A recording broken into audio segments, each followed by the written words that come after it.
Let's talk about sex, baby. Let's talk about you and me. Yo, how old were you when you lost your virginity? Oh, that's a good question. I'd like to say 12, but I was a late bloomer. First real girlfriend was, I think, 17 and a half. Yeah. Whenever I hear people say 17, they think that's late. Is that I think, actually late? I mean, Really? I know, yeah, some of my friends, they did it earlier. So I was definitely a late bloomer in Brooklyn. Absolutely. But I got to say, when I was younger, I was very terrified of girls. It takes a while to like not be as scared of the Yeah. opposite sex. What was your like? Did you have any I'm giving away too attempt? much information. TMI, man. Did you try and you failed before you officially got the job done? Oh, Like well, okay. So hold on. I'm defining sex as intercourse with penises and coitus? Yes. vaginas.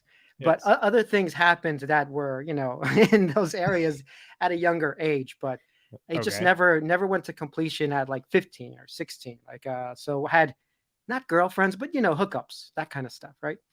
So my biggest regrets is not sleeping with every girl I've ever liked. Were you like afraid of Hopefully the wife's potential? not listening to this episode. Jesus. All right. Were you afraid of like getting her pregnant or anything like that? That stuff kind of freak you out, or? You know what? There was when I had my girlfriend, there was a scare, like, and I was so mature about it too because I didn't know how to handle it. And yeah, there was a definite scare. We went to the hospital. Like, I'm like, what do you take? Well, because like morning after pill, I don't know if it was like that Plan B. accessible. Plan B. Yeah. I don't know if it was that. I forgot what this was a long time ago, right? This was over 20. So I'm not sure if it was that accessible as it is now. Like you could probably just go to the drugstore and get it, right? Yeah. So it wasn't like that. So we went and it was like 3 a.m. We're going to some hospital in Brooklyn. Damn. It That's was like. it was a crazy journey back then. Nothing happened though. That's the thing. Nothing actually happened. Apparently, I was shooting blanks until around 30. That's like 20 years ago. That is kind of It was crazy. just the tip, as Ren says. Listen, my pull-out game is strong. As as what's his name? The Rock. What's his name? What's his real name? The Dwayne Rock said. Johnson. Dwayne Johnson says in Ballers. Have you ever seen that show, Ballers? I've heard He of it. says I my haven't seen pull-out it. game is strong. So I agree with him. Anyway, sorry, ladies. Sorry for this disgusting episode. This is what you get for the pre-show before we. This is still not 7, so Yeah. we're allowed to do fun stuff in the pre-show. All right. What about you? Any close calls there? Oh yeah, man. I had a real close call, and she didn't get her period for 4 weeks, and those 4 weeks. Usually they like, come every month, by the way. No, but she was. I mean, no, she was supposed to get it, so she texted me like, "Yo, I'm late." Like she was just giving you a warning, like I'm Yeah. late, and I was just Yeah. like, and so for the next 3, but she was late for like 3 weeks, so I'm in my head, I'm literally thinking like, "Fuck, it's gonna happen." And then she texts me. I'm at a debate tournament. I win first place at the debate tournament, and she texts me right after I win first place, and she's like, "I got my period," and it's like I just won first place. The kid is not my son, and I was like, The "Yo, kid this day is could not not get my better. son. Like this is a great day." That's probably the best text you've ever got, especially after winning. Like you could actually enjoy the win then. Yeah, no, literally. I don't even know how I mentally got through that tournament because I was What were like you, in my head. 16, 17? I was 17, yeah. 17. Oh, there you go. Same age. All right. Yeah. Same to you. I consider Ren, I that hate late you. blooming. I hate you, Ren. Don't stop talking about your sister. So yeah, we have important news today. We have like USB-C to talk about, pink iPhones. We have. Did you listen to the call? I did. I No, got. wait. Before we go, I actually have something. I have a word of the day. That's what I have today. So the word of the day is Schadenfreude. This is inside baseball. I'm making fun of your word of the day. You said that was my word of the day. Schadenfreude. Oh, so you said it correctly. I said you were saying it. No, you were saying it wrong. Like the first 2 minutes of your thing, and I'm like, oh Jesus. This guy's Dude, a master debater. Advice to you. Don't get married. Marriage fucking sucks. Oh right? God. Oh no. So Here it comes. Chris is a Schadenfreude for marriage. Oh no, we're live already? Fuck, We're man. live. She's gonna see this. Don't get married.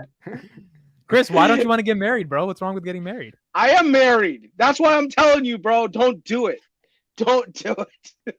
Did you have a fight or something today? Or you? No. Did you know you're on a no. cruise ship, stuck with her for like a week? It's only 3 more days. Only 3 more days. Are you having fun, bro? Are you like going to activities, or are you just bored all day? Today there weren't that many great activities, but we won like 2 dates in a row at the casino. We did well. So hopefully we keep that momentum up. Yeah. What time is it for you right now? It's the same time as you. I'm on the East Coast. Oh, you're on the East Coast. Okay, so like, do you Yeah. guys go to dinner every night or something? Yeah. So there's like food all over the place. So they have. Are you not drinking on a cruise? No, he's not I'm not drinking. drinking. I'm not drinking. Oh boy. He's saving it for Yeah. Vegas. He's saving all of it for Vegas. Yeah. No, actually, I'm not. But okay. All right. Carl's not going to join us today. He should. He didn't text. I mean, he should probably be on his way. Did It's you? Well, 7. we started off with. Did you ever have a scare? I think he said. I don't know if you told us there, but did you ever have a scare that you got a girl pregnant when you were younger? And what age? It's like every month I had that scare. I'm trying to think what year it is. I never pulled out. I was always afraid. To be honest, I did have a scare, but I think everything was resolved. I just have to check the year because that's the part that it was a long time ago. It wasn't anything, but then again, I never really had contact with her after that, so I don't know. Right, you have a kid somewhere. A little bit. This kid's buying spreads all day. Kris doesn't know about it. No, he isn't. Around. He never learned the rules of the game. Okay, he's probably holding on to Tesla still. Yeah, that's true. He's probably holding on to Tesla. Yeah, and he's covered. Yeah. Okay, right. So Carlos should be here soon. It is 7 o'clock, 7:01. So we started the show a couple of minutes early. Before we start, Vitaly, we have made $240 on the new channel so far. What are your thoughts on? You should send us a check for. We made 240, but bro, that's actually not bad. In a couple of days of being monetized, that's pretty good to be honest. Okay, you say so. Vitaly's like, I make 240 every fucking millicent Tesla goes up. You're telling me? Well, today went down, so there you go. It pulled back a little bit. Yeah. So wait, hold on. So all right. So one more question before we get into Apple. So when you see you said yesterday a year's worth of salary up in a day when Tesla's a good day. When you see that happen, what is your internal reaction? Do you have a better day at least? Do you feel richer, or do you just don't care? No, honestly, until I pull it out, it's not, to me, it's not real money until I actually pull out. So you have to take it out if you consider it real. So like the end phase gains I had when end phase did run up, and I pulled out and bought actual tangible things that I have, like the pool in the backyard, the cars, then I felt like, oh, I can do this, But if I just leave it as numbers on a screen, it's not that. I don't. It doesn't make your day feel a little bit more like, damn. No, because I know it could be temporary. I've lived through enough of these where it goes up and then it goes back down. Of course, Tesla over time has gone more up. So the first 20x was definitely the best one. Okay, so, but now these other moves, I try to ignore them, because if you get overly excited over everything, then like, am I always going to be rushing in and buying more Tesla at any point? No. Sometimes it is a little high and it should pull back, but I'm not trying to sell my shares. I'm trying to keep them for the long term. So what you're saying is the S-curve portion of Tesla's growth is kind of already done, and now they're a little bit more mature of a company. So I don't know if I said that. That's what it sounded like to me. Well, first of all, yes. If people are expecting a 20x, I really don't like this discussion of this, like everything is going up 20x again. It's like, I think we had that. You should have been there for that ride, right? So, but to say it's not going up 3 to 7x, somewhere in that range, I think that's very possible. And that's a massive return by 2030, 2033. I think that's massive. To me, if I see my portfolio 3x from here, believe me, I am okay. Obviously, the guy buying a share of Tesla today is not looking for a 3x. That's the problem. But you know what? To each their own. You know why I believe in what you're saying, Vitaly, as well, outside of anything fundamental about Tesla, and we can talk about this for like 5-6 minutes before Carlos gets in here, and then we go to Apple. I'm listening to this Elon Musk audiobook, or I'm listening to Walter Isaacson talk about him. Oh, I haven't bought the audiobook yet, but oh my God, this man, I knew he was driven. He is driven to a different level, and learning more about Elon, he will not accept failure. And it's just like, it's the idea that this guy doesn't make Tesla a $3-4 trillion company by 2030 or 2032, whatever. Like, it's just insane, some of these stories and the shit he went through when he was a kid. I believe you, and absolutely. Actually, I got to buy the book. I was looking at it today. But a 3x from here is around $3 trillion. Yeah, around reasonable. Right. Yeah. I mean, it's insane, bro. I didn't know how much his dad abused him when he was little. his dad really abused him psychologically and physically, and like that shit put him on a trajectory for like greatness to like really prove it to the world. And so it's crazy. It's an absolute crazy. And I think Walter Isaacson did a great job studying him for 2 years. Did you see the Walter Isaacson interview with Lex Friedman? Some clips of that. Yep. You should watch that because he does go into parts of that. Yep. And I actually agree with what they were discussing, because sometimes you have to go through pain in your life in order to get stronger in a certain area. Like if everything is given to you, I think you don't learn as much. So Elon had some hard parts of his life when he was growing up, and he had to work really hard to get where he is. So I think that made him who he is. And the same thing for any 100%. of us, you know? What's up, guys? Carlito, hello. That interview is worth listening to if you guys haven't listened to it. The Lex Friedman interview. All right, Carlos, you came in right in time for us to transition to the most innovative company on planet Earth that took down Meet Kevin's stream. I guess he didn't watch Finance Junkies and realize that you're not supposed to stream Apple. He got a strike too. Meet Kevin probably gave them a couple more 100,000 views, and they were like, nope, fuck it, we don't want. Like that's just insane by Apple, absolutely insane. I really wonder what the rationale is behind that. My only thinking is like maybe there's something that they're worried about. It could happen live, but they've got to be on a delay. Like I can't imagine that they're not on at least a 7-second delay. What's going on to the feed? I think they don't want any sort of criticism. Like the one thing I saw, they were getting chewed out on Twitter all day long. Like everyone was making fun of Apple. It was like, oh, I think the best comment was when your real innovation ends, your financial innovation begins. You know, shit. So that's Shit. with, ow, hitting him in the first. Let's start with you, Chris. What were your high level thoughts? We'll go from you to Carlos to VITALY. Go ahead. I mean, I watched it very quickly throughout like the last couple of hours just to see like if there were any material changes outside of that USB-C, which pretty much was forced on them. I don't think they would have done it if they hadn't been forced by the European Union. 100%. That I don't think that they would have. They just switched. lost 20 million a month in cable sales. That's No, what actually, Well, they'll sell you USB-C now. They'll sell you their Yeah. Apple. they'll call Apple it something certified else. USB-C. Yeah, they'll call it something else now. The only problem is like there's a ton of people that already make USB-C related, stuff. What do you call it? Non-proprietary connectors, because USB-C is non-proprietary. So they're gonna Right, but the Lightning is. This is what I was saying. right. Yeah, you're right. You're right about that. Yeah. So. Oh, sorry to interrupt. Go ahead. No. So at this point, I think Apple is, I don't know, man. They need to do some soul searching, get some new products out there that are really innovative outside of the video, the glasses, which I think are going to be a lot more niche than people think. The one thing that was intriguing while I was watching is, especially with the Pro version, they were highlighting ray tracing, and I was like, who uses their phone to like do gaming outside of maybe like the small bits of things here and there? So if you notice that, like, do I really need like ray tracing on a cell phone? But then maybe that's the whole shtick behind this, which is they want to use the phone as some sort of connectability to the what is that thing called, to the HMDs. And because of USB-C, you'll be allowed to do it, and then you'll be able to kind of play video games using your phone, like, I don't know, phone attached to your video glasses or something. I don't know. Yeah.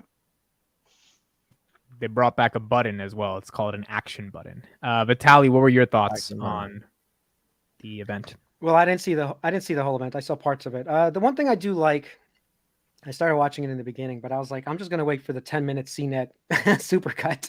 Why am I wasting my time watching this? Makes But sense. I do like the fact that they present themselves, and I keep thinking to companies that I like, obviously Enphase and Tesla, they don't present themselves that way. So Apple tries to sell you that their products are not only great, but they are for people. Do you know what I mean? That real people use them. So I know they were showing their watch helping save lives and everything, and it's actually, like, I'm watching and I'm like, that's not a bad way to grow. Everyone has an old person, everyone has a kid. Then I could see buying them a watch. Why not spend the $300-400? So it's a good way to get to people without just talking about the specs of the product.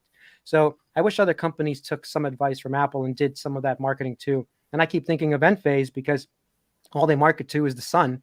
Everything you see is about the sun, how great it is. And it's like, who are you marketing this to? Like, so I just wish some other companies we know, even Tesla, takes some advice from the way Apple does their marketing. It's kind of brilliant.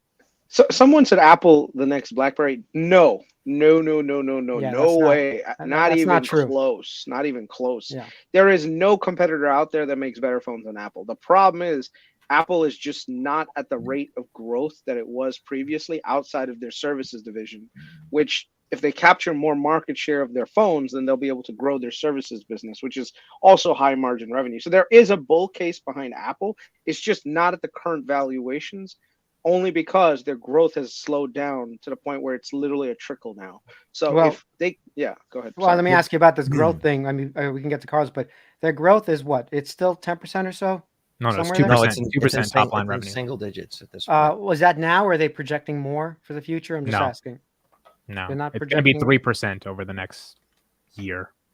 Okay, well, Because there's that's bad. 2% last This- year. I mean, but you have to understand that. I was trying to get the positives, like, oh, it's only a 27 forward PE. It's not that Well, bad. if the Vision but Pro sells 400 grand or whatever, then yeah. that 400 million. that whole I mean, it'd be 400 grand. It'd be like 1.5 billion if they sold 400,000 units, which is what they're predicting first year. But what's happening with Apple is, I mean, we're complaining about slow growth now, but this is after years, or almost a decade of just straight growth, of monster growth, of taking market share, of increasing margins. Like there's a certain point when it just levels off, where the market's saturated. The problem too is, like, I think, I mean, Chris was saying this last episode, is that the phones are just so damn good now. Yep. Like that you don't really need to repair them as much, because there's only so much more you can ask it to do with respect to like the capabilities of the internet and Wi-Fi. Like it can literally do everything now. It's a mobile compute platform. Everyone that wanted an app for it has an app for it several generations in.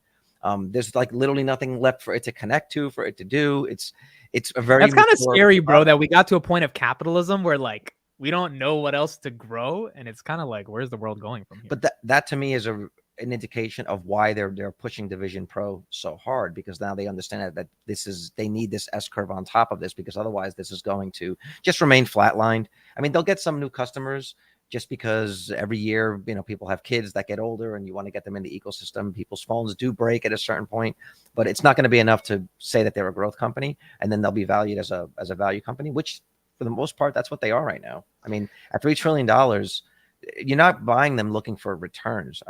You know what I mean? Well, now it's 2.7. So.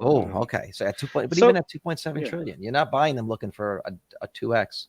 So here's the thing that like puzzled me about it. Like if you look at their revenue growth, right? Like you can see their revenue growth has pretty much topped out. They haven't really been growing on a TTM basis. Even their operating income hasn't really been growing that much.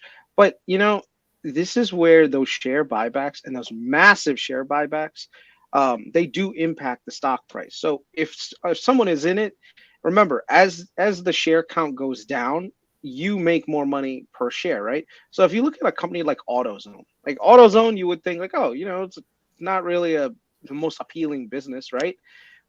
And the revenue is pretty flat if you look at it all over all these years. It's only growing at 2%, whatever. But if you look at the stock price, you know, let me just show you guys AZO. The stock price has done this over the last 5 years, gone up 237%. If you go back all the way to 2010, it's gone literally parabolic. And the reason why is because if you look at AutoZone's like share buybacks, right, like share count, it is massive, massive share buybacks. Every single time they have any additional operating cash flow, all they do is just buy back more shares. And that is, I think, the key to Apple right now. The story behind Apple is that their free cash flow is so monstrous that they're able to just keep buying back so many shares. And even if they don't grow and they just stay flat, that those share buybacks will elevate the EPS. The EPS so much that like right now they generate almost $7 of EPS per share right now, you know, and that's growing even with services. The more money that they're growing, and it just keeps growing, and it's the compounding effect of those share buybacks is just massive, you know. So once again, as an investor, at the end of the day, if they can grow double digits buying back shares, then, you know, it's a good investment. It's a good investment to compound your money, especially if you want to keep it safe. I don't see it as a bad bet, because not everything is supposed to be this 3x, 10x multiple. Some things you just want to grow at 10%, 20%, and you want to make sure it's safe and it's around in 10 years. Yeah, well, as an investor, yeah, and as an investor, you don't care how the gains come, you just care that they come. And if Apple's Exactly. printing that much money, and they literally have spent everything that they can on R&D, and everything else is every other part of the business is, why not share some of that profit? That's it's like a commission. But see, Yeah, I that's mean, where, I yeah. think me and you So, bought Google not because we mhm, expect. I mean, look, I think Google's a double because it's an easy double because it was yeah, so undervalued. But I don't plan to sell it when it doubles. I don't know about you, Chris, but I yeah, plan to hold Google, and hopefully I can pass down Google if I'm that wise to the kids and everything, because it's yeah. something I don't think is going away anytime soon. So let that grow. Let that be part of the steady part of my portfolio. Because when I look at the things that were smashed, Google is like recovering well, and then there's other things that aren't because they're more Mm. growth oriented. But Google is a well-known established brand, just like Apple. So it's a safer bet. Even when it goes down, we know it's going to recover, at least in my opinion. Yeah, no, I agree. I think Google right now is not only growing its revenues, but it's also growing its buybacks. So you're getting almost like the benefit of Apple, which is you get all those share buybacks, but then at the same time, you get the growth in income as well that's happening over time. So I think eventually Google will lap Apple in terms of like valuation. I just can't tell you exactly when that's going to happen, whether that be a year from now, 2 years from now, 3 years from now. I did a chart a while ago. It's on my computer at home, but literally if you look at the narrowing between operating income of Apple and Google, it literally went from Google being down here and Apple being up here. And then what happens is Apple is growing their operating income, but Google is growing it faster. And so the difference used to be almost like a 70% difference in operating income.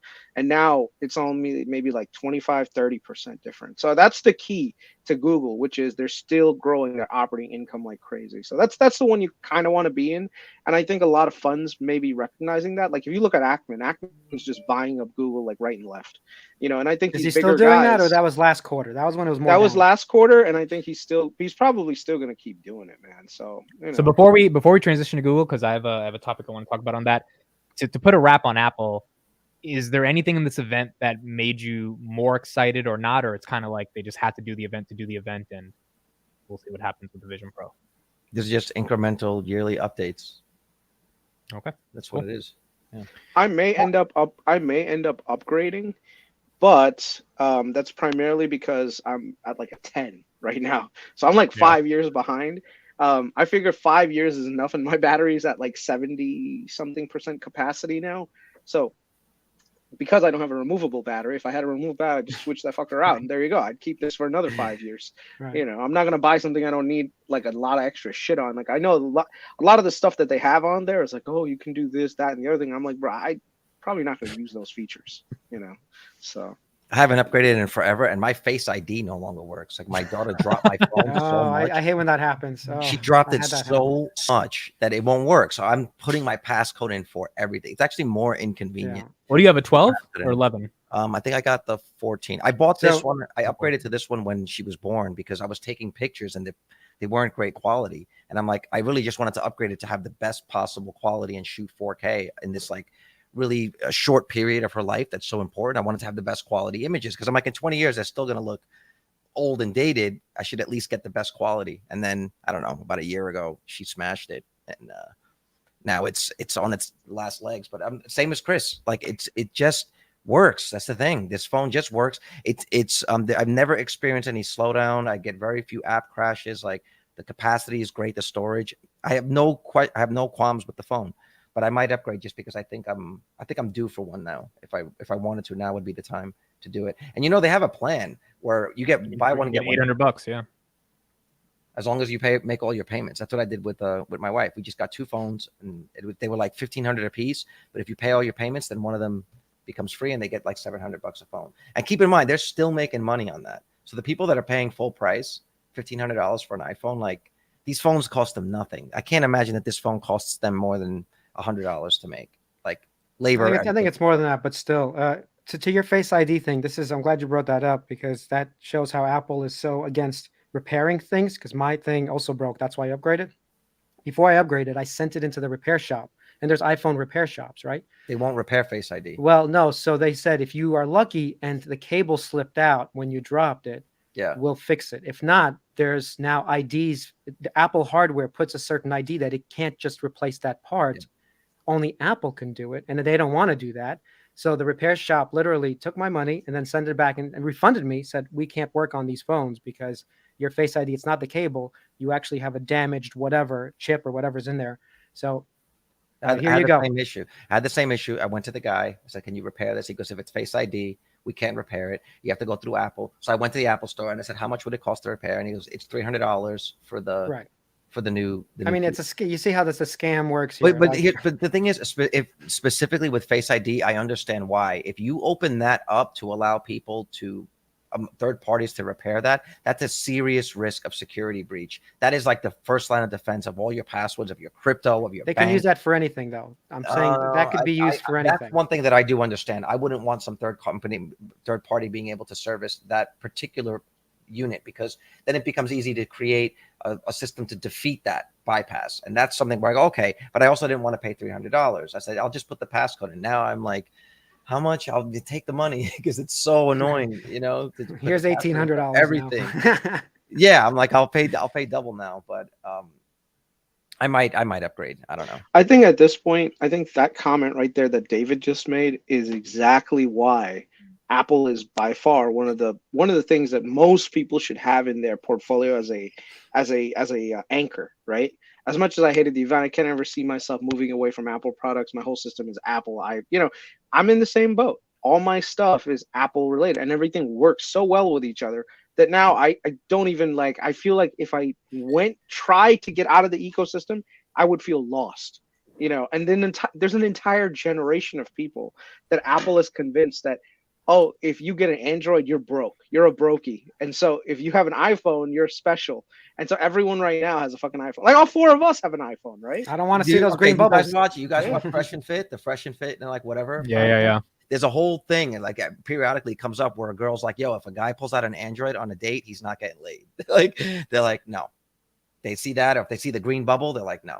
Bro, people will pay $15 a month for Tinder Pro. They'll pay fucking $1,000 for an iPhone just to make sure but it's not. It goes to Chris's point that people just see it as like, if you buy that phone, it's because you're trying to get more value out of your dollar and you're not trying to have the best product, right?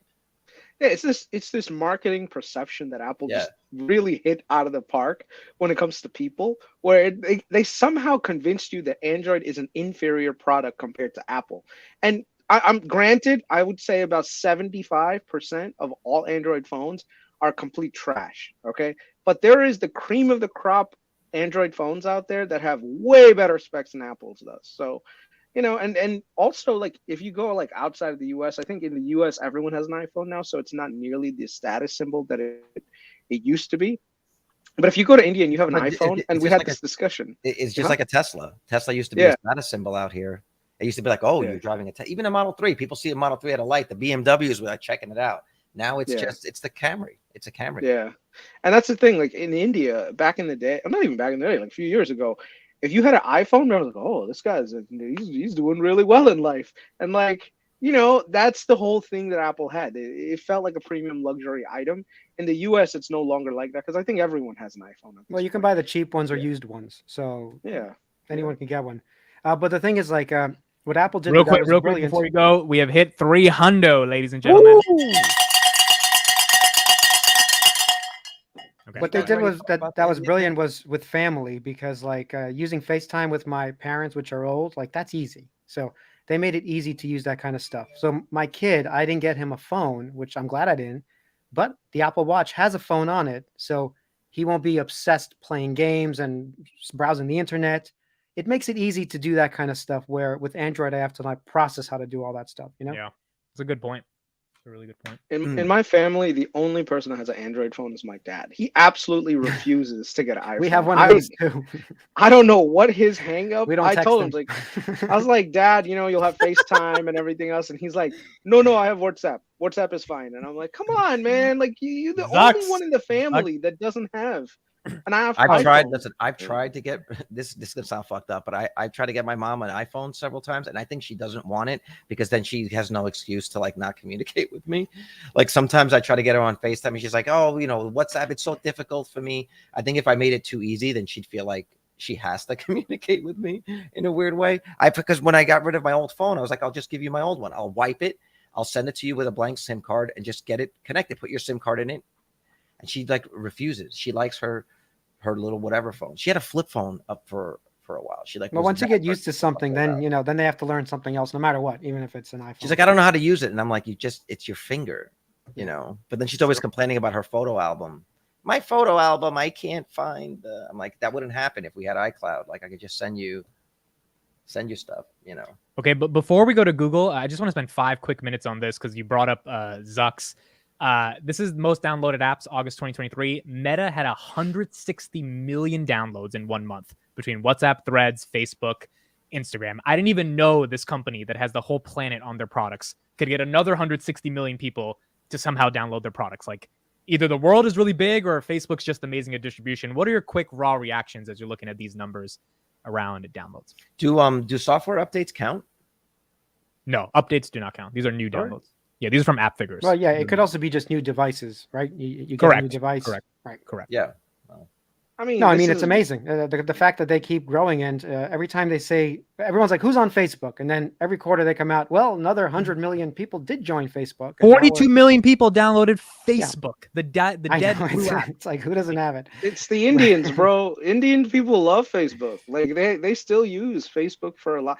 Like my brother-in-law, he still uses Facebook to like communicate with his like Pokemon like card like people. Like they actually do like Facebook Live, and they actually have like a Facebook group where they actually do stuff. Like we think of it as a dead thing because we might have moved past it a little bit. But there's tons of people outside the US that still use Facebook, and especially WhatsApp. Like, dude, WhatsApp is just on another level. Like, look at number 7, WhatsApp Business, and then the other one combined, WhatsApp Business. That's crazy, right? You know, this post is wrong. I said 160 million. I forgot to add Messenger. Messenger is 13 million, so it's actually 173 million. I forgot about Messenger. That's just insane. Well, the thing is also like Facebook groups, and I didn't really take, because I personally have not used Facebook a lot in a long time, but recently I've been actually trying to be better at networking, which I don't know if I told Carlos, but now I have to do my reel again. I'm doing all these things. That's why you're on Thread, right? That's why Threads actually, yeah, it helps with that. But Instagram and Facebook, Facebook has turned into also like a group thing where lots of like filmmakers, you want to buy products, you want to join a certain particular group. Where else can you do that so easily? Honestly, I have no idea where else to go. So I'm going there now more and more, which I did not want to. That's the one product I did not like using, the actual proper Facebook, Facebook.com. But, you know, they're the only ones who have those groups. Agreed. I think Twitter or X, man, I really still don't understand why the fuck Elon. Don't feel bad because Elon on the Olin podcast literally was calling it Twitter. So even he can't. Yeah. Twitter. That's ridiculous. Twitter is great for discovery. I find that like if you want to get discovered after you get a certain amount of traction, you can get discovery a lot easier on Twitter than a lot of other platforms. And then you can use that to convert to like other things. Whereas, what do you mean by discovery? So like if you post something, right, and then someone reposts it has more of a virality to it. And then if you say something that a lot of people like really like congregate over, they really want to talk about it, it can blow up into a much larger conversation, right? And it can become something that gives you a lot of impressions and you get a lot of discovery, which means you get more followers. And then when you post something, they may repost something. So it's like if you put an idea out in the world, it could be just a very quick snippet, not something that you have to like a YouTube video where you're spending like an hour doing plus all this other stuff. Twitter is a great way to just get a ton of engagement very quickly. The only thing about it is that the initial probably 1,000 user hump is hard to get over. After that, it kind of just like it snowballs on itself, right? And then your followers end up retweeting and reposting, and it just grows from there. Whereas I think with Facebook and Meta and everything else, it's still kind of, I don't know, maybe I haven't used Facebook in a long time. It's not as much discovery anymore. It's just more like, hey, you talking with your old friends from high school. So that's what I'm telling you. It's not that. Like, I think I don't go there anymore. I go there exactly to deal with other people in groups, like in the film industry. There's different like camera groups that I'm into now, and they're discussing that particular tech. And it's better than Twitter at discussing that because it's sort of localized to a channel. Well, that's all you're talking about. That's it. So if you care about discussing the red camera all day long, go ahead and chat about it there. Twitter is good for all discovery. Like if you just want to have massive conversations with everything about anyone, you know. I'm with T Hutch. His last comment. For me, it's just Facebook is all ads. all ads. I mean, this is actually Twitter is more ads than Facebook, to be honest. No. Like, the amount of ads I see on Twitter, bro, is like, I don't And see in very- fact, Twitter I don't ads are see- dumb. Like there are all these Chinese Yeah, brands. Why do I have all I these don't see Chinese very brands many trying to ads sell on me? literally there everything? was a Bitcoin scam on Elon's profile yesterday that was advertised. Like, they got to figure out the advertising. I don't see very many, but I do see the same ads over and over. Like, I get it, X. Cheech and Chong edibles are now available. Like, I get it. I got it the first I got 100 that- I times. got that ad too. Got it. We don't Dude, need then that there's- anymore. You remember the glass blunt? It's called Glunt, and basically, Oh it's my just God, I people- remember that. I keep seeing that No. shit, bro. I don't. Thankfully, you know I avoided that. I It's- remember it's 5 years horror. ago that came out.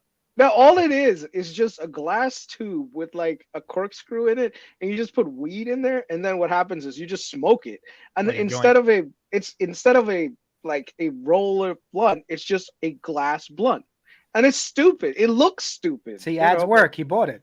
Yeah, no, Look, I ET didn't. FaceTime too. Those Cheech and That, Chong. Twitter ads. does have the worst ads. I don't understand why they're No. so bad. I don't get it. Okay, Well, real that's last quick partially why they're question, but- suing the. That's why they're suing the Anti-Defamation League. A lot Let of me- advertisers left because they were accused. I of mean, being yeah, they're really anti-Semitic and- ridiculous. I literally get all Chinese products that are all like, just weird Chinese products. Yeah, Carlos, let me let you wish.com. go first on this, then we'll transition to Google. What does Twitter have to do to get on any of these lists? Because they are not at all in the most downloaded apps of 2023. What do you think they have to do? What does Twitter have to? What does Twitter have to do? Like, How do to they get 18 million people? If 42 million people download Facebook in Mm-hmm. a month, why can't 700 million people download Twitter? Like, what's the holdup? Well, I think a lot of it is narrative. I really do think that a lot of it is narrative. There's You don't this think it's narrative- execution on marketing? They got rid Not of the whole really, Twitter because- brand. They changed it to X. The app search engine optimization. 13 years of it went to shit. You don't think anything No, of no. that? I think a lot of it is narrative. I think we are so polarized in this country where if you paint something as belonging to the other side of the political spectrum with which you subscribe to, it's a no-go. And so Twitter has been labeled a right-wing conspiracy theory. But Carlos, to push back on that real quick, Zucks was labeled as the guy who got Trump elected. If anything, people should not be downloading. That's not the Facebook, prevailing right? narrative. Even if that's true, that's not a prevailing narrative. Okay. That's not the narrative. That's not the narrative that's out there. I mean, even just yesterday, there was a whole segment on MSNBC. Rachel Maddow was like dragging Elon through the mud about the whole thing with SpaceX, The Ukraine Starlink, nonsense. and Ukraine, and basically saying that this guy was preventing Ukraine from winning the war. Totally But he's- wrong on that, by the way. Totally But wrong. he had a detailed thread explaining what that was, and he's like, if we allowed them to use Starlink, they would have attacked Russia, and it could have possibly prompted a nuclear attack.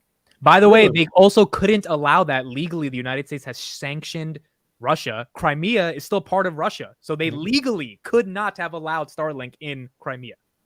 Like, But that's there's what not the a- government would have said as well. Right, but I mean, this is what I mean by a narrative. Like, there's a lot of even or when they sued SpaceX for not having enough refugees, like it's literally part of the contract. Like, this is considered weapon systems. You cannot have people that aren't like American citizens working on technology that could be seen as high level security or defense, but doesn't stop them from pushing the narrative. So if you've got that out there, do you think anyone's going to go and start downloading X after that? I think it could have also prompted a response from the Russians, because the Russians are one of the few countries that have anti-satellite missiles, where literally now the Starlink satellites could have been sitting targets up there, and these could be launched from like land silos in like Russia. It's really basically- hard. It's yeah, really and- hard. It's really hard to hit a satellite. No. Yeah, No. it's really hard. The Indians can do it. If the Indians can do it, trust me. What are they hitting? Everyone can do it. What are they hitting a satellite with? These satellites are tiny, and they're moving. Yeah, super with fast. still What with are a missile, dude. You can take out. Everything follows a trajectory in physics. Yeah. They- yeah, but I don't know about that. I don't know. And what the they- entire they'll train probably have a move, and heat signature. the entire satellite like array moves in a train. All they have to do is literally launch it. They even have loitering probably munitions up there. The thing is, so I that don't think they want to li- do that too. Yeah. I don't think they want to start even Yeah. taking down American satellites, even if they're a But- private company. I don't. Yeah. Apparently, the Chinese take out our satellites all the time. And It's an not like- accident. yeah. Okay, mean, that's it's not- different. not It's like a reported in balloon, mainstream, right? The but- balloon that came recently from China. It's Yeah. an Yeah, accident. I'm at, Well, Well, some of those they know super that chats, was man. Yeah, I was about to do that was right not now. really China. They know that was like some farmer and a drone or a weather balloon. But from what I hear, the rumblings are that there's actually a sort of a Cold War happening in space right now, and they do kind of fuck with each other up there, and it's still not, nothing's declared, right? But there's definitely things happening in the upper atmosphere. Well, the Cold War between actually China is happening now. The fact that they are telling America not to, well, telling Apple that we're not going to have your phones. How many phones are going away from Chinese? 40 million people technically in government. That's a lot. I mean, that's a lot of money being lost. But I think it's more against America than it is against Apple. I think 100%. that's what is happening here. The problem because is America's China, fucking with them. Yeah, but China's playing a dangerous game. We were talking about this on X. It was a thread maybe about a week and a half ago. China is playing a very dangerous game. For a long time, they've been able to essentially hold the world hostage because of the sheer number of people that they have. First, it was like a military might. They're the only country on earth that could get a standing army of 1 million soldiers. Like that's something that no other country can compete with. Then they have their labor force, right? We're the world's factory. So if you want to do business, if you want to have any sort of scale, you need to have, and then we're also an incredibly large market. I think after the pandemic scare and everything that happened after that, I mean, it was this, all right, everyone, guys, let's pause. Let's wait. Okay, everyone stop. Are you seriously trying to DVR the Junkies? We can't be DVR'd. We don't stop. It's YouTube. It's YouTube. Watch it later, man. Yeah, I was actually going to ask if you guys had talked about this. Yeah, some of them are going to be made in China. I mean, India. Right. So this is now the pushback to that. The pushback is these companies saying, all right, we're just going to go to Vietnam. We're just going to go to Korea. We're just going to go to other countries, and we're going to diversify and spread out, mitigate our risk. And now if you don't want us to have access to the market, that's fine. There's other emerging markets. I mean, India does not have an iPhone in everybody's hand right now. They're still not in everybody's hand. So there's still room to grow. And if they lose 40 million in China, how many are they going to get in India? And the thing is, it won't just affect Apple. It's any company that's doing business out there. Well, right now it's affecting Apple, right? Did it happen to anybody else yet? Yeah, well, not now. For now. Let me do 2 super chats and then we'll get to the last topic. So David says, thank you again for the $28. Hey, wait, I've got a new complaint. Can we all agree that Nirvana is one of the top 5 most talented bands of all time? Nevermind was released September 24th, 1991. And then he does hashtag heart-shaped box. Do you know that song? No. That's a lyric, by the way. Hey, wait, I've got a new complaint is a lyric. I know you didn't know that. I know the baby on the cover that has the thumbs up in the pool. I don't know if it has a thumbs up. It's just swimming. Oh, okay. There's no thumbs up, but okay, whatever. And it's naked. It was actually very controversial back then. Yeah. Yeah, you could see their dick, and yeah, I remember that. Yes, we call it a dick when it's a baby. That guy ended up suing. You know, that guy ended up suing for that. The guy that was on that cover, he sued for like mental anguish. Well, I think he got paid. I read a story. Yeah, he got paid $600, and he ended up getting more later because it's like, dude, you're on the cover of Nirvana. You got paid $600. Yeah. Okay, so are they the top best bands of all time? I would say they're definitely one of the best bands. Absolutely, yes. Is one of the top 5 most talented bands. See that? Okay, the way that's worded, no, I would say that they're out. That album is probably in top 20. There's a lot of great albums, dude. Top 5 for sure for me. But I'd say top 20.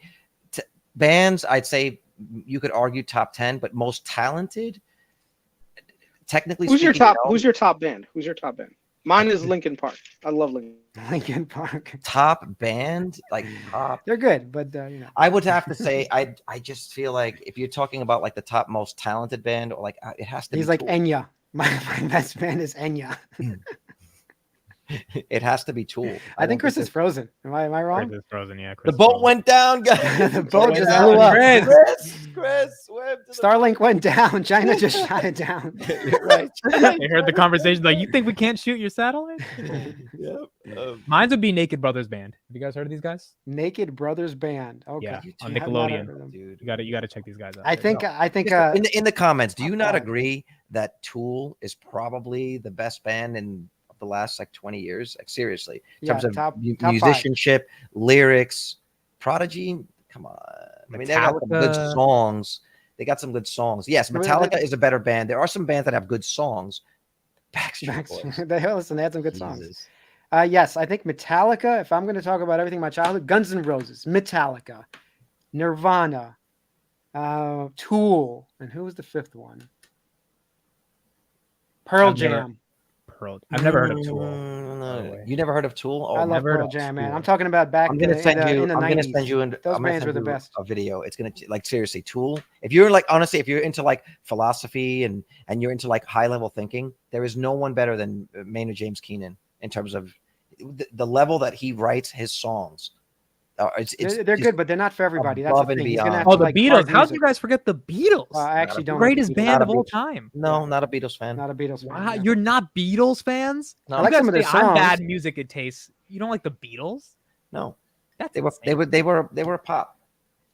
They were writing pop songs. Yeah, but the Beatles, man, Beatles are like top 5 artists of all time. You could argue. But I mean, but who's saying that? This is the thing about music. It's This is incredibly subjective, yeah. incredibly subjective. I'm incredibly biased because I was trained like as a Oh, classic. Radiohead. I can't believe I forgot Radiohead. He just said it. Yes. That's That's another it. band that I would say that they have good songs, but No. I don't know. So musical. Okay, his second super chat. Hey, funny buddies, besides me, who's your dream guest for Finance Junkies? That's a good question. Let's answer that. Who would we Besides dream me. guest on planet Earth? Who would we want besides David, of course? Who would we want to get on the pod? Elon Musk. I think, yeah, I was going to say, it's got to be Elon. All right, Elon or Alex besides Karp? him, I think someone reachable. Maybe that's the better question. Besides Someone dream guest, reachable. I think Noto is reachable. I think eventually he'll be either on your channel or on this one. Maybe, yeah. Noto, maybe a CEO. Maybe I think the Badri is reachable. at yeah. some If we point. narrow the question to CEO, then I think If it's a CEO, Badri, yeah. Noto. I'd actually honestly, if I don't know if I had to pay $1,000 to sit down and talk to David Sachs for an hour, I would. Oh, 100%. Yeah. Or you know who actually would be a really good guest, I think, for us and for I'm thinking like now just strictly for the channel. I mean, I'd love to have him on, but he would never do it. I think a great guest, maybe not my number one guest, but a great guest for us particularly to have would be Alex Hormozy. Oh, that'd be awesome. I think he would drop bombs like That guy's nothing. great. Or you know who else? Mr. Wonderful. I think Mr. Wonderful would be fantastic for our audience. He would get in there and just talk real shit. I would bring Meet Kevin on. I can text him. I have his number. I Yo, can reach out text to him. Meet Kevin. I would like to talk to him. Why I not? could be like, yo, come on the pod. I did a pod with him once, but the YouTube algorithm crushed it, bro. I thought that video would get like 1 trillion views. It got like 1,000 views. I was like, YouTube, it's Meet Kevin. You spelled it fucking wrong, and love you wrote- Meet Kevin, and you're not gonna push this video out of all the videos. You spelled it wrong. You wrote Meet Devin, and it was like, nah. I was like, this guy gets 1 billion views a day. I make a video with him. He's in the thumbnail. His title. Go show it to 100,000. The algorithm was like, nah, 500 views. I was you like, what shall the not fuck? pass. I was like, No, but I think if you can Can get you him, block you Real can get him. Capers? He said Tool sucks. I could block him. Hold on. Okay, no, but Real Capers, who's better than Tool? Yeah, tell me Alien Ant Farm right now. Come on, Kramer. Kramer would be a good guest. Kramer I would mean, be a look, good guest. at the end of the day, this is financial entertainment. So these guys are really entertaining. He would mention his course, and absolutely he would. He would be pushing it. Mark Okay, Cuban would be on this there. this is the last topic. KRIS was gonna star on this topic, so we got to go to the next star who's a heavy shareholder because it involves Google. And KRIS, I don't know if he's gonna come back, but you guys are telling me to buy Google, and then apparently they're getting sued heavily by the DOJ. Okay. And so I guess I wanted to talk about: is there any concern at all that this $1.7 trillion company is just not going to be able to survive like Microsoft in the 2000s when they got, I mean, obviously they'll survive, but there's going to be some tailwinds or headwinds when it comes to the DOJ. Any concerns about that or none? Carlos, you want to take it first? No, because then you're gonna just say that's idiotic, and then start. That's going on. stupid, Carlos. That's literally what he does with everything I say. I'm like, no, I think that's idiotic. That's Fine. only I'll moron, I start. think. I'll start. Fine. And then I don't I'll give a say shit. that it's idiotic. Sure, that's fine too. Unlike you, I don't have a chip on my shoulder. I don't have a chip So- on my shoulder. I'm not, so, I'm not- No, the chip on my shoulders are Lay's. That's good. In terms of Google, I mean, look, the thing is, the government's been going after big tech for a long time. I don't know if you remember when they went after Microsoft to try to break them up because of Internet Explorer. And that was like a open and shut case. So even back then, it was like, oh, they're murdering Mozilla and other browsers. They're killing them. They've integrated Internet Explorer. And even I thought back, I forgot, early 90s, late 90s or 2000s. I was like, this is going to happen. It didn't happen. These companies figure out ways around it because they're so big and they're paying off so many people. So I don't think Google's going to be broken up. They're going to have to break up a lot of big tech. If they can't, first of all, they hate Facebook more and they haven't been able to break them up. But what they do is just limit them from buying silly little $400 million companies. That's So true. that's possible. I think limiting them from buying more startups, fine, that might happen or keep happening, but I don't think Google's going to be broken up anytime soon. So I'm not going to be worried about that as a thesis in investing in Google. Okay, Carlos. That's idiotic. No, Sure. They No, handle 90% of searches worldwide. Do you think they have a case to get sued? well, okay, there's like social and like legal implications, and then there's what's good for the shareholders. Obviously, no, if you're a shareholder in Google, you want them to keep that control and maintain that control. Is that necessarily what's good for a society? I don't think so.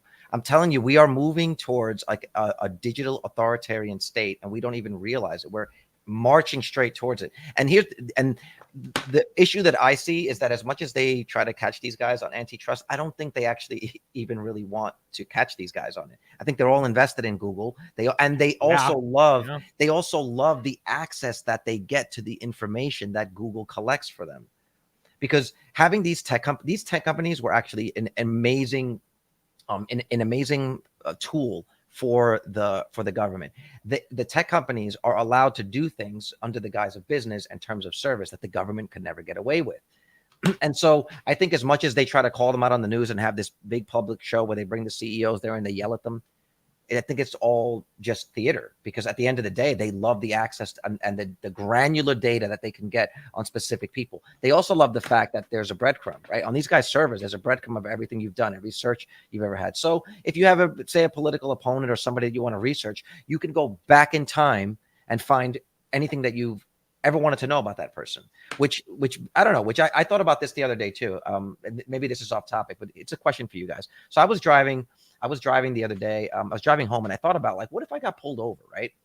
And like if a police officer, if you got pulled over and a police officer said to you, in the Tesla, turn on the camera and let me see what you did for the last 10 minutes while you were driving, right? Now the police officer can go back and look. Now that's under the guise of safety. You want to have the system's recording in case someone crashes into you. And basically the Tesla is buffering the last 10 minutes of your drive.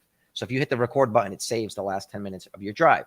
But I was wondering, like, and this is a question for legality, is there, you know how you're not allowed to incriminate yourself? That's what the Miranda rights are, is that you're not allowed to say anything that could incriminate yourself. Is that considered incriminating yourself? If you have, say, a vehicle that's recorded the last time, say the cop didn't catch you speeding, right? Yeah. You get pulled over for speeding, let's say, and you can prove that you weren't. But then 10 minutes before that, when the cop wasn't around, you ran a red light or you ran a stop sign. Like, what is the legalities of that? So anyway, So that's what I was getting at. It's a deeply philosophical question. I want to read this. So they're suing Google. I'm sorry. Yeah, they're suing Google. And you know why? Because Apple is taking their money to make them the #1 search engine. So basically, Apple's extorting Google to make them the #1 search engine, but they're suing Google, even though Apple's getting the money. So I just find this little passage It's interesting. such bullshit. The U.S. and its state allies contend Google unlawfully stifled competition by paying billions of dollars to Apple, the extortionist, okay, and other business partners to ensure its search engine would be the default on most phones and web browsers. I mean, isn't there some? They took the money, right? Like there has to be some repercussions. That's the same thing that happened with Internet Explorer, where they were like, you can't make Internet Explorer. That's what happened with Netscape. Remember, Netscape was suing, saying you're making Internet Explorer the default search engine. So when anyone buys a Windows machine and they go on the web, no, but Windows owns Internet Explorer. This is the difference here. Apple owns their own. So they're making a private deal with a private company, right? But it's the idea of like it's the idea of you're basically making a default place for people to. A default app that people use for something that is technically open to competition. It's that idea. And I think Netscape lost that case, and that's why there's no more Netscape. And Netscape was a great browser, by the way. Did they lose the case? It was a freaking I thought they were Opera was a great browser. You guys remember that one? The Opera browser that was on BlackBerry? Yo, it was a great browser. It was super fast. It was awesome. The thing is, I try to use other things. I even have in my phone, I'm a Google investor, but I use DuckDuckGo. I don't know if anybody uses it for privacy. So, but I'm always going back to Google because DuckDuckGo does not give me all the good answers. So it's kind of funny. And then I get angry at DuckDuckGo and I'm like, fuck you, DuckDuckGo. But it's a product that's so ingrained in our lives, man. I think they find a way to get through the lawsuit because everyone uses Google. Yeah, in fact, the lawmakers are searching right now how to sue Google on Google. How to win this lawsuit. They're on ChatGPT. How do we get around this? Oh But my God. it's part of a problem, and my concern is that by the time we see the end game of the problem, it's way too late. Like I really do think we're going to be able to look back if we stick with this thing, say Finance Junkies, for 5 more years. I do think we're actually going to be around when we see the flip side, when you see the dark side of all this information and all this data that we're giving these tech companies. I think we're going to see it, and we'll be able to look back at this time and be like, holy shit. Like David with another super chat. The solution to Google's problems that would create a lot of shareholder value is break it up into 4 companies: Google, Android, YouTube, Google Cloud, Waymo. I've been locked inside your heart-shaped box for weeks. that's another lyric. That's another lyric. I don't know. I don't That's a agree good with song, this, that. bro. Nirvana lyric. Yeah. I don't think we should break them up. I mean, it wouldn't be good for the shareholders. either. Actually, I did want to say to Carlos, he was saying that it's bad to break up these companies. I think there's more shareholder value when you do break them up. I think so Because too. Google right now is 1.5 trillion bucks. I imagine what it's worth when you have all of these products separately. Like, what's YouTube worth alone? We don't know, right? But it's probably $1 trillion company by itself. So what's the search business worth as a separate thing? You know? YouTube does 30 billion. YouTube does 30 billion in revenue. I don't know if it's $1 trillion company. I think the multiples on that business would probably grow as time goes on. So I'm actually a big believer in YouTube as just the brand, the company that is going to keep. Look at us. Like we spend. No, all I our know. I time love together. YouTube. I'm just like $1 trillion for Fine. Let's say video? it's worth 800 billion or 700. I'm just saying there's some value there that is not being captured by being integrated into Google. So if Google has all these products and some of them are broken out eventually, I don't know. I think it might be good. It's sort of like the eBay PayPal thing when PayPal was broken up. Well, it wasn't broken out. They just split up. But the amount of value PayPal created moving forward is now more than eBay itself. Yeah. So that's just interesting to think about if this happens. The other thing to consider with YouTube specifically is it's a library that only grows. Yeah.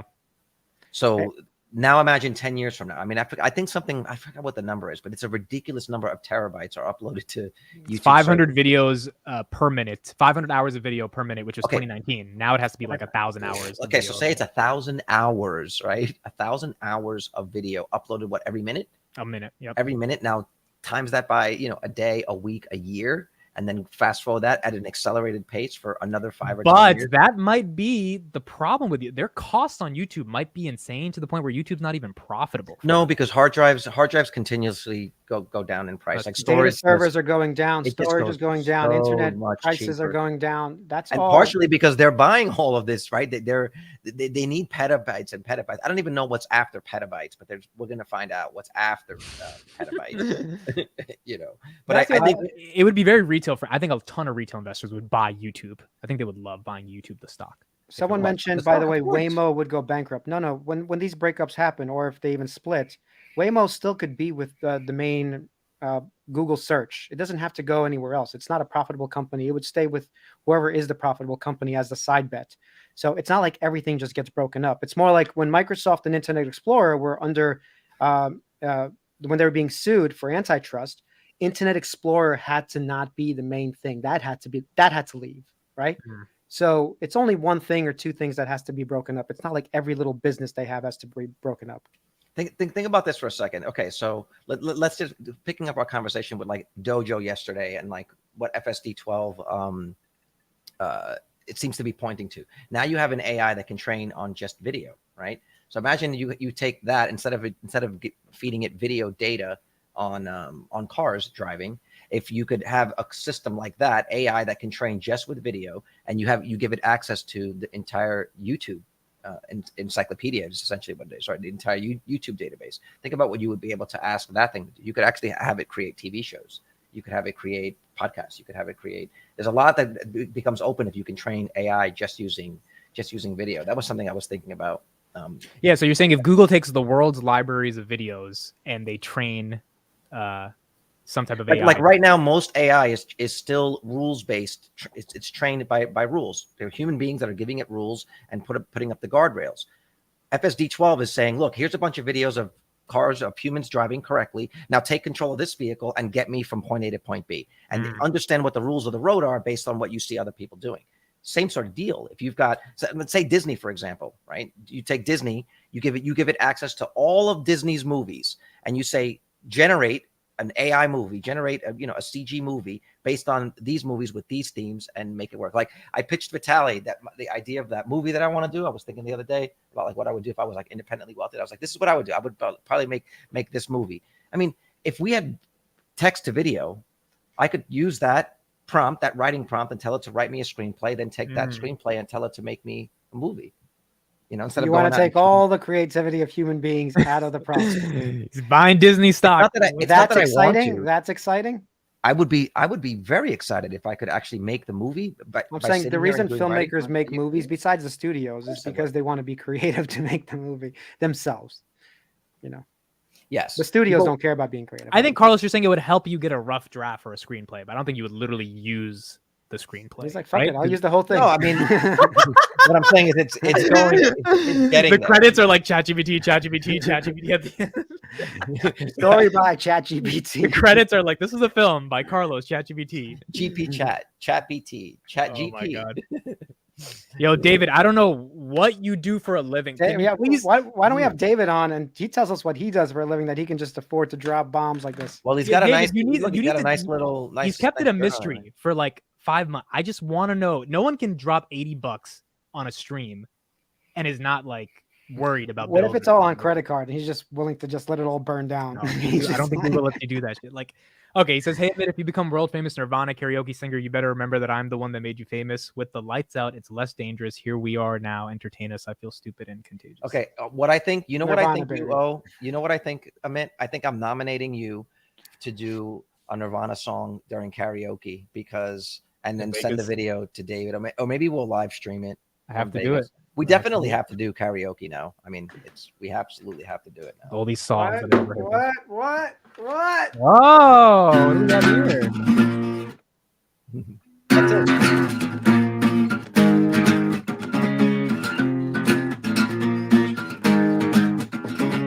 Anyway. YouTube's AI is like demonetized. That's it. That song's not real. That's it.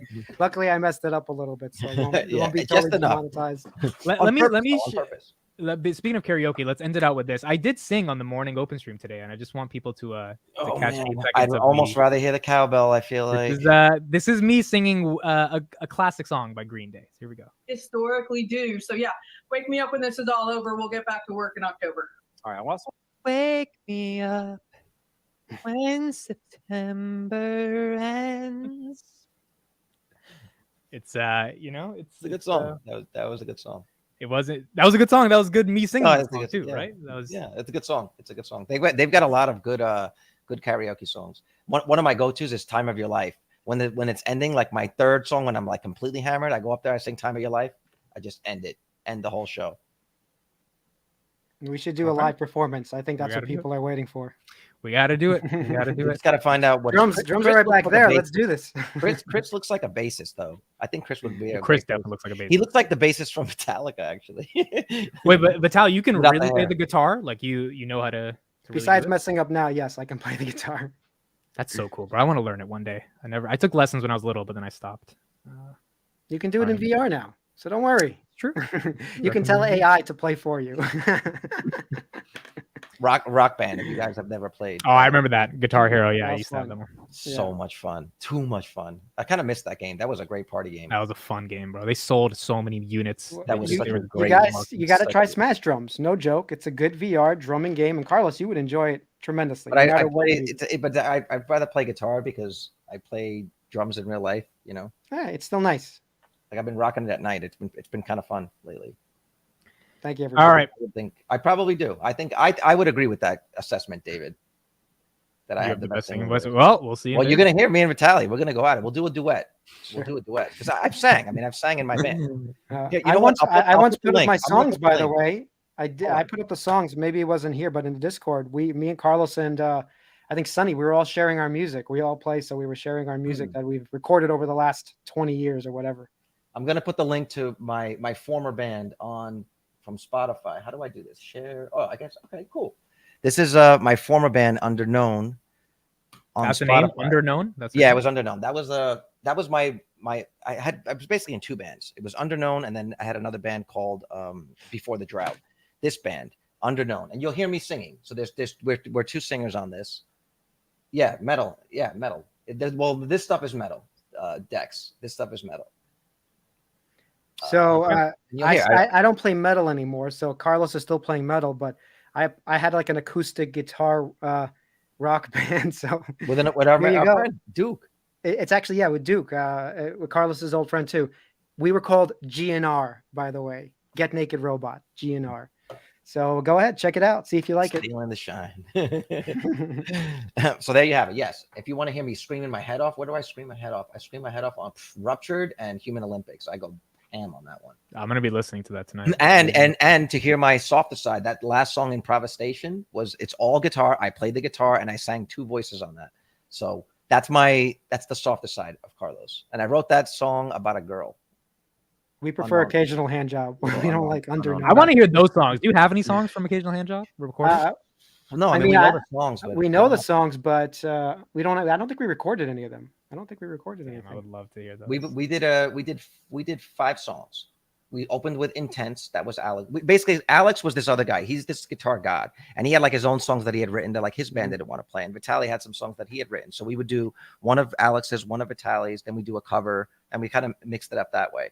So we did Creeping Death by Metallica. We covered that. That was a song we covered. We also played Battery by Metallica, right? I think it was Battery. I don't think it was Creeping Death. Okay. I think it was Creeping Death. We did that, and then it was They Fucking Disgust Me. We played that. Oh, that was a good one. I do have that recorded. We played They Fucking Disgust Me, Creeping Death, Intense, Hmm. and then what was that? Alex had a ballad. He had a ballad. God, I forgot what it was. Man, it's going back a long Yeah, I don't time. remember the exact name, but That's like 20 something years ago. Damn. Yeah, I'm surprised you remember They Fucking Disgust Me. That was one of my favorites. Yeah. They fucking disgust me. All right, we got to end it here. Real quick, last piece of news: Kathy Wood just bought another 400,000 shares of Robinhood after buying 500,000 yesterday. So, What's the price of Robinhood that she keeps $10, buying? 1080. She's buying. Okay. So have you seen? I know that we keep saying we got to go, but real quick, have you seen this sort of like thing that's been trending on X where people are saying that they're pissed off that like Tesla stock goes up $50 after Jonas gives it a slightly higher price target due to AI, but then when Kathy Woods has the $2,000 price target that nobody, they're saying that I made that tweet. I was like, why is Jonas better than Kathy? Oh, well, they're saying it's like a woman thing. No, it's not. I've been seeing that a lot. They're like, oh, they just hate on Kathy because she's a woman. No, it's because they can make money. She can make people money. 1,500, bro. When you say that, you lose some credibility. Like, anyway, I was just curious if you guys had. All right, last super chat and we're off. David, I don't get it, but thank you again, man. It means a lot. Hey, Carlos, do you think Tool is more talented than Sisters of Mercy? Absolutely. Just listen to the title track of Lateralis. Okay, the David song is running out of money. Yeah, right. Plays in 14. Listen to the title track of the album Lateralis, the actual song Lateralis, and you tell me if there's any. You tell me what song of Sisters of Mercy comes close to being as beautifully crafted as that song. It is a song that is it's a musical interpretation of the Fibonacci sequence. It's absolutely brilliant. And if you've ever written music in your life, you just know how incredibly difficult it was to write that song.